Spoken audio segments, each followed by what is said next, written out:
si Saro dyan. O, nawawalat. Deko. Ano makisabay kay Bani. Sibog-sibog ka din di Bani. Naudyang ka Bani. Kaputan mo yun duman sa may para maano si ate mo. Kaputan mo ang guyod ni ate mo yun. Duman sa likod. Ang sa likod kayo.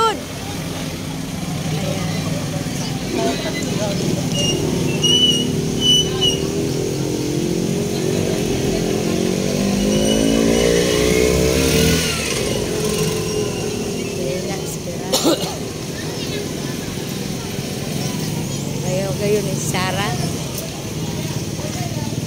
Ano niya? Oh, natutumakan mo, kaputan mo din diyo pare.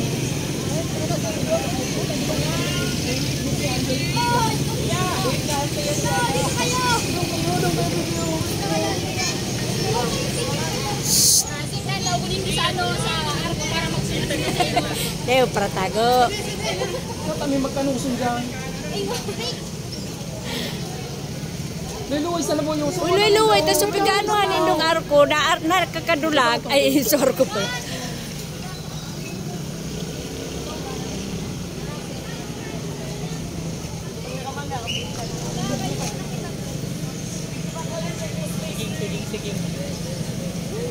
Siging, ang ganda ng ging.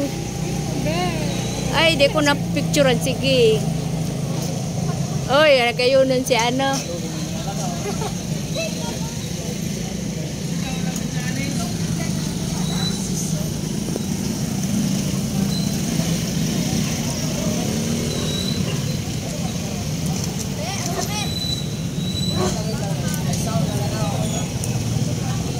Ay, naka-side view ka, Jewel. Hindi kita na ano.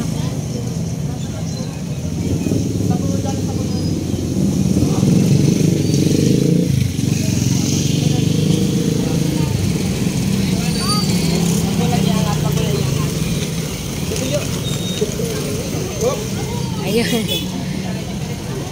Siguro pag-stop. Wala na. Tapos na po yung kunti lang naman. Titik ka!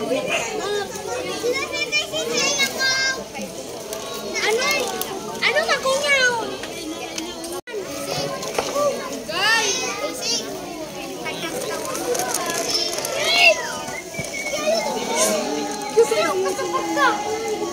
Uy!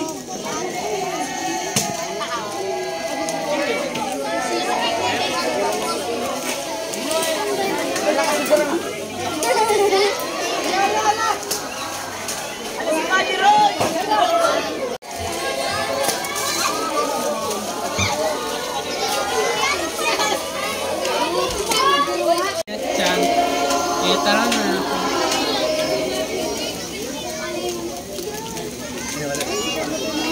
Uy!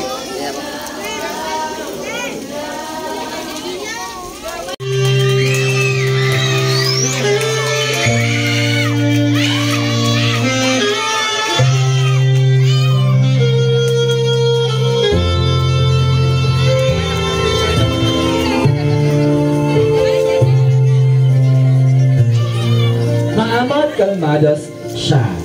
Si Reyna Paz ay kumikilos tulad ng banayad na simoy ang hangin. Sa mundo ng puno ng ingay at alitan, ang kanyang presensya ay paalala na ang kapayapaan ay hindi tulad ng digmaan, kundi yung pagkakasin ng pinipili natin araw-araw. Reyna Paz.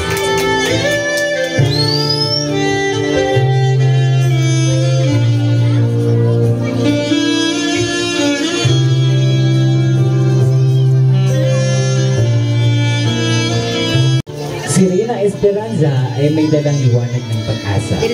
Kahit sa pinakamadilim na panahon, itinuturo niya sa atin na harapin ang bukas na may pananampalataya na mabuting araw ay darating.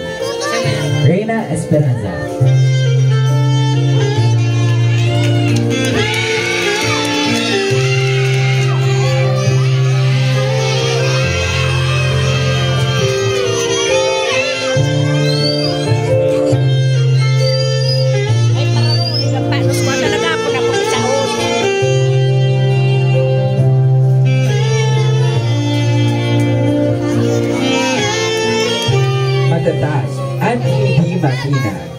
Siya si Reyna Fe, ang naglalakad na nakatiklop ang mga kamay sa panalangin.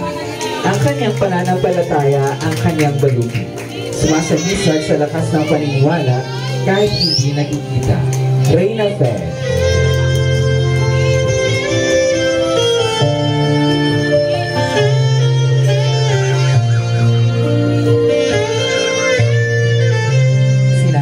Maria, ang magkasamang naglalakad, tangan ang banal na ugnayan.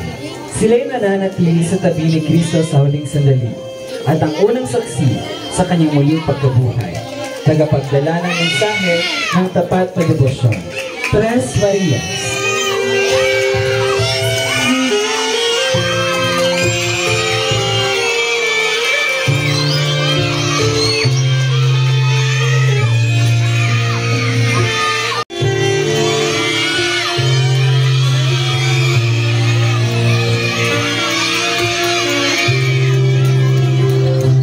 Nananalindigan sa pananampalataya kahit nakatulan ng kamatayan dahil sa kanilang paniniwala. Reyna Sentenciada. Si Reyna de las Flores ang nagbibigay ng kagandahan at biyaya. Bawat bulaklak may koronang binubuo ng mga bituin at kasuotang puti. Si Reyna del Cielo ang sagisay ni Maria. Napatayin niya ang posisyon ng may inang pamahal. Paalala na kailan may hindi tayo ng Imperatrice ay nagbibigay tugay kay Santa Elena. Ang Imperatrice na ginayahan sa pananampalataya at ginamit ang kanyang kapangyarihan upang hanapin ang katotohanan. Ang kanyang paglalakbay ang nagbunsod sa pagkakatuklas ng tunay na krus. Reyna Imperatrice. Constantino.